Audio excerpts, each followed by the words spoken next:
It's now time to travel to India's diversity. This is a well-admired segment on our show and is greatly appreciated here by many of our viewers. The founder and the presenter of India's diversity on Fox 5 Plus is Mr. Kaleem K March. Let's view his presentation for this week. Good morning. This is Kaleem K March coming to you again in the program India's Diversity. I have spoken to you before on 4 different occasions. Today, the topic I've picked up is India's freedom movement and how that brought Muslims into the mainstream. So, as you know, the freedom movement started around the year 1900, little over 100 years ago, and there were several leaders, Mahatma Gandhi, Nehru, Patel, Azad. So that's how the Muslim Azad was. His name was Maulana Abul Kalam Azad. He was a Muslim. He was in fact a Muslim scholar who joined in this movement. But really going back before that, as you all know, in 1857 was India's first war for independence, and that's when the Indian people were fighting against the British colonialism. So they had Hindus and they had Muslims joined together. And the last Mughal emperor at that time, his name was Bahadur Shah Zafar. Under his command, these Hindus and Muslims joined hands. At that time, he had become a symbolic king of India, because really the power was held by the British. So the British army did not like the fact that the Indian people were revolting against their government. So these Hindus and Muslims together, they rose all over the country, and Muslims with their Urdu language, they brought their phrases in addition to invoking their religion to liberate the country from the hegemony of the colonialists. The problem was that the British colonialists did not merge with anything in India, and they separated themselves from the Indian people and keeping a distance from them and looking down upon them somewhat.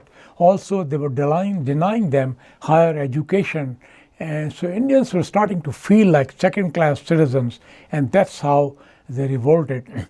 So there were several slogans that came up at that time, and one of the slogans that became very popular was coined by a Muslim, and that was Inqilab Zindabad, which means revolution lives forever. This became, over the years, it became a very, very popular war cry, if you may call it. And all over the country, many people not knowing Urdu adopted that phrase. It became very, very popular. So this phrase, live long or long live, which was an Urdu phrase called Zindabad, became so popular that even in villages and towns, when some small leader was giving a speech, people will hail him with that kind of a war cry. So freedom movement is a great example. Many of the Muslims, they were arrested by the British for violating the law. Some of them, in fact, were accused of having planted bombs and things like that, and they were hanged. Some of them were very young people, and again, there were many Muslims in that. We all know about Shaheed Bhagat Singh, but they're very Muslims like Ashfaqullah and Bismil. So it was really, at that time, it was a tremendous movement to liberate the country, and in that there was no difference between Muslims and Hindus. Muslims never felt otherwise, Hindus never felt otherwise. That's a brilliant example of Muslims being in India's mainstream in our own times. We're talking about the 20th century, you know. So that's a brilliant example of India, Muslims being in the mainstream. In addition, in the field of poetry and literature and folk songs, Muslims were very predominant. They were taking part in all the songs. They were not only singing songs in Urdu, which was their language, but they were singing songs in Hindi and Sanskrit. They were even singing Hindu religious songs. For example, many famous Muslim artists and singers were singing in Hindu temples. They will go there on occasions, famous Hindu festivals like Holi and Diwali and Dasara, which are famous Hindu festivals in India, and they will sing songs, famous songs like, but there's a famous song sung by a famous artist over the years. He is no more.